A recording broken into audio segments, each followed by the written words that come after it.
Lightroom just released their brand new 16.0 update for Lightroom and Lightroom Classic, bringing with it some pretty cool features. We're talking about them in today's video. Hey everybody, my name's Austin James Jackson, professional landscape photographer based here in the beautiful southern Utah area. In today's video, we get to see what Adobe's been working on the last little bit in their brand new Lightroom Classic and Lightroom update number 16.0. If you don't have these features, make sure your Lightroom is updated. I can't tell you how many people say, I can't find these features. Make sure your Lightroom is updated. You will have these features if you have the most recent 16.0 or newer version of Lightroom. There is some pretty cool stuff in this update. Some good stuff for all kinds of photographers. There's good stuff for portrait and commercial and product photographers. There's also some great stuff for landscape photographers like myself regarding some color changes. I'm really excited for this year's update, and I'm excited to show you guys some of the stuff that's in it. Let's take a look. So when you open up your Lightroom Classic catalog and travel to the develop module, you're going to notice a few new things on your right side here of editing options. Most notably, you're going to have the color mixer, which is new. We'll talk about that a little later in this video.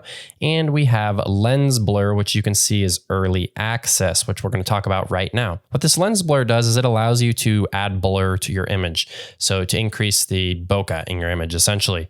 Now, this isn't going to totally fix images where there's already no bokeh, but it can be really nice to fix images where there's already a little bit of blur. You can see this image here. I'm standing here putting this tripod in my bag, doing a shoot for this tripod company. And the problem is I want the background to be a little blurrier because I want myself to stand out a little more. So to access the lens blur, simply just click and open the box here. Go ahead and check apply. It's going to take a second to analyze. This is essentially Lightroom analyzing your photo to determine where the blur is going to be added. Now working our way down, we've got blur amount with 100 giving us the most blur, 0 giving us no blur. So as we adjust this slider, you can see on the image, it is blurring the back. Now on this image, it's working pretty well. I'm going to talk about some images where it won't work well right after this, but I want to show you guys how to use this tool completely first. So let's just leave it at 100 so we can see the biggest change. I probably wouldn't recommend doing this for your own images, but just so you guys can see some change in the video, I'm going to leave it at 100. Your first option allows you to select the bokeh. You can select a different kind of bokeh if you want it to look different. For me personally, I'm not going to ever really change it, but you can play with these and get different creative effects to see what you like. And then you can boost the bokeh as well using this boost slider. Again, I'm not going to mess with those, but I did want to mention that they were there. Next, you have the option for focal range. You have two options here. When you click this right here, this subject focus, it'll automatically detect where your subject is and where that focus is going to be. If it's not doing a good job or you want to select a different part of your image, you can click on this little bullseye here. And when you have that, you can go onto your image and you can click somewhere to change the focus. You can see now it's going to blur everything except for this particular spot in the foreground.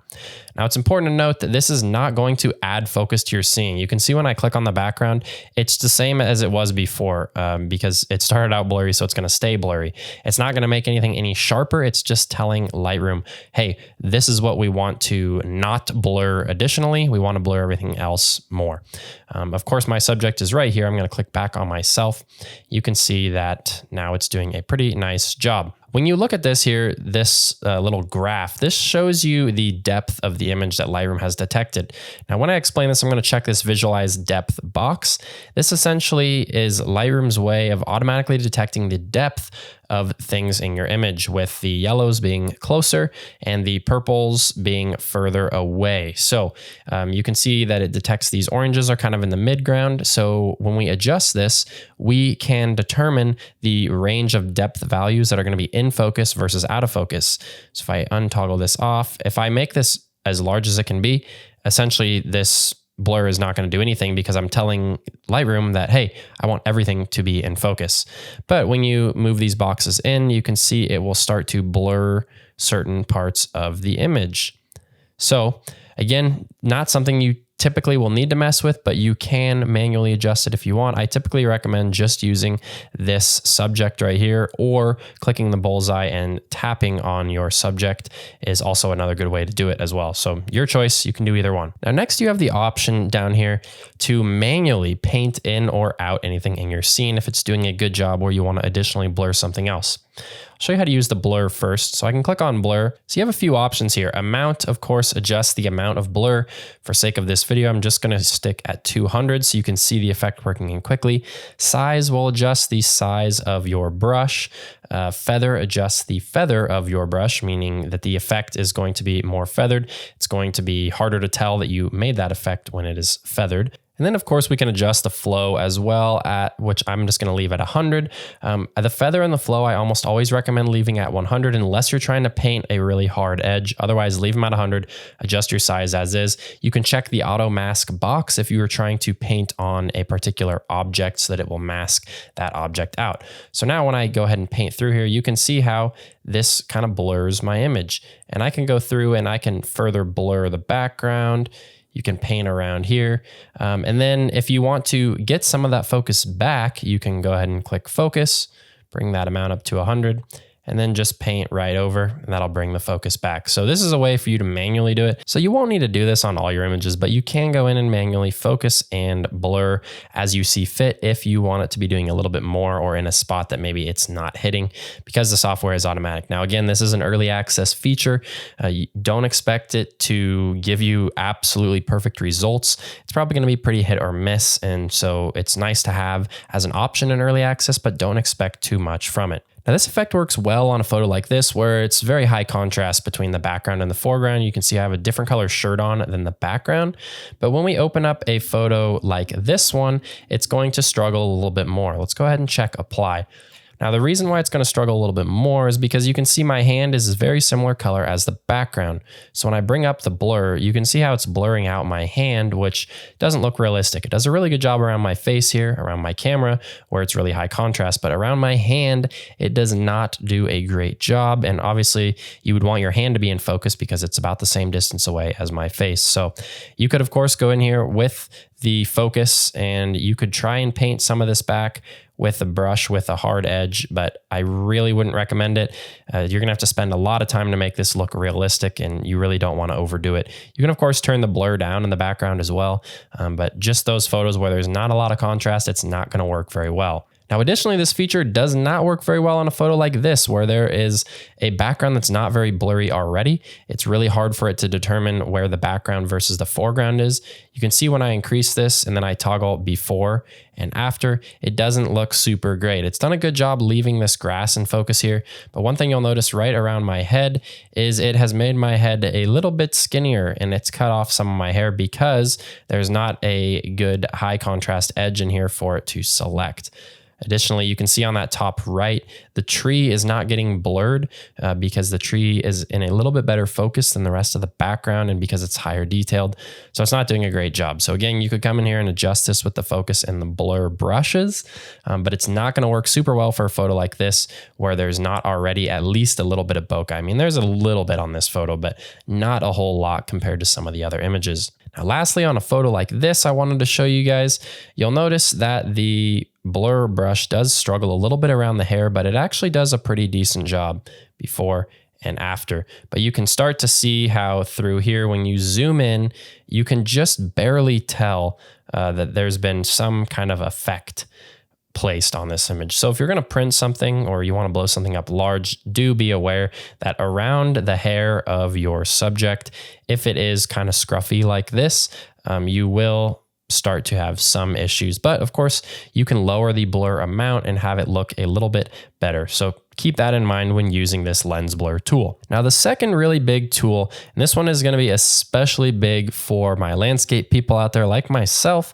and I'm actually pretty excited about this tool, but it is the color mixer. So when you open the color mixer, you can click on mixer, you get the same exact HSL sliders that you've always had: hue, saturation, luminance. You can adjust this to color if you want to do it this way instead. But now we have what's called point color, which is essentially just a more powerful way to do it. If you're someone who maybe you're not a professional, you don't care that much about your colors, you're still going to be able to get done everything you need to get done in the hue, saturation, luminance, and you don't need to worry about this point color. But for people like myself, for professionals, people that really want their colors to be absolutely perfect, this tool is awesome and I really, really love using it. I literally just downloaded this update today and I've already gone back on so many of my photos and played with this to see how I can make my colors a little bit better. So I want to show you the way that it works. First and foremost, you click on the eyedropper here. and you select a color in your scene. So I picked this scene because it offered a really good variety of colors. So I'm going to adjust the green first on the trees. Now, when I click on the green, you can see it gives us this dot right here. Now we have a couple options. First and foremost, on the right side, we can increase and decrease the luminance, which you can also adjust with a slider down here. And to adjust the hue and the saturation, we can slide this around. So you can see just how easy it is to turn this into just about any color that you want. Now, when you slide left to right, that's going to adjust the hue. Up and down, adjust the saturation. And if you get to a spot where you feel pretty good about the hue and you just want to adjust the saturation, you can hold the shift key and that will lock it going straight up and down. Don't worry too much about that because you can of course just go in and make adjustments on the slider. You don't even have to click and drag, but I personally think it's a little more fun to click and drag, and it helps you to dial in your colors a little bit better. So you can kind of move this around to wherever you feel it's in a good spot. On this particular photo, I don't need to move it a whole lot because I'm pretty happy with where it was at originally. But you can see just how we can punch a little bit more green into the tree there. And then let's just go ahead and maybe we decrease the luminance a little bit. You also have the option to go down here and adjust the range. When I'm adjusting the range, I like to click Visualize Range. Essentially what this shows you is where the colors are being selected. With the range lower, the color is a lot more selective. It's only going to select colors very, very close to the original color. You can look at this up here as well to see what it's selecting.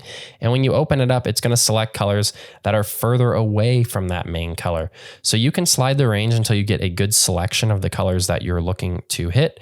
For me, I'm just going to go about right there. And if you want to manually adjust the hue range, saturation range, and luminance range, more power to you. You can go ahead and adjust that with these sliders down here. But most people probably aren't going to mess with those. I honestly didn't even do much with those. So you can just close that box up just so you have a little more simplistic look here. The other really cool thing about this is you can actually sample additional colors. So once I was happy with that green, maybe I wanted to change this orange. I grabbed the eyedropper again. Clicked on my orange, and here it is. I've got my orange. You can see I can adjust this around the very same way. Now, the problem that I'm having with this in particular is it's adjusting this color up here. And if you look at the before, I'm pretty happy with this color the way it is. I don't want to adjust that color. But right now we're doing a global adjustment, which is affecting everything in the scene. So I'm going to get rid of this color here and make this adjustment a different way. I'm going to control click or right click, and I'm going to click delete swatch. Now we're going to do a local adjustment here. So you open up your local adjustment options here. And like I said, I just wanted to affect the foreground. I don't want to affect the background. So what we can actually do is just create a linear gradient on the foreground like that, so that just the foreground is being selected. Then we can come down here into the point color, select our color, and adjust from here. Now you can see I am just affecting that color on the bottom. So really powerful tool that can be combined with your local adjustments in order to just select a certain part of the frame. I used a linear gradient, but you could create a mask any way that you've created a mask before in order to select a certain area of your image, to select a very certain color in order to really dial that color in exactly how you want and really make your image look perfect. Now, you do want to be careful. If you reef on any of these sliders too much, you can start to get some pretty nasty banding in there, as you can see. So you obviously wouldn't want to go too incredibly far with any of these colors. So just be careful and keep that in mind and have fun with it. There's a lot of different ways that you can play with these colors. Now, additionally, there's a couple of small features that Lightroom has added that will help to make your Lightroom experience better. One of those is to edit in HDR mode. Now, this has nothing to do with your photo being in HDR. This is simply editing your photo for what it's going to look like on an HDR display. So when I check that box, you're probably thinking, wow, my image looks a lot better. That's because it's showing me what this image would look like when it's on an HDR display.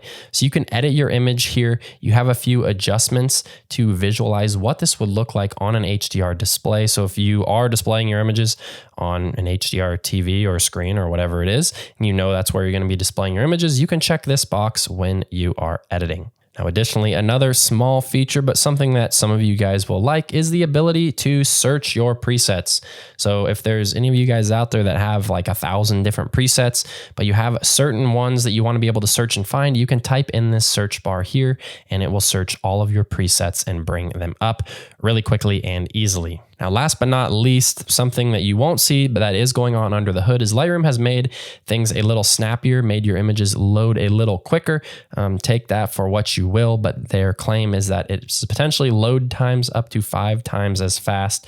So that's just a little improvement under the hood and something else that I wanted to note because that did come in this 16.0 update. Hey, well, thank you guys so much for joining me. I really hope this was helpful to you guys and it'll help you guys to create better photo edits. I think this was a really great update, something that has some really solid features for all kinds of photographers.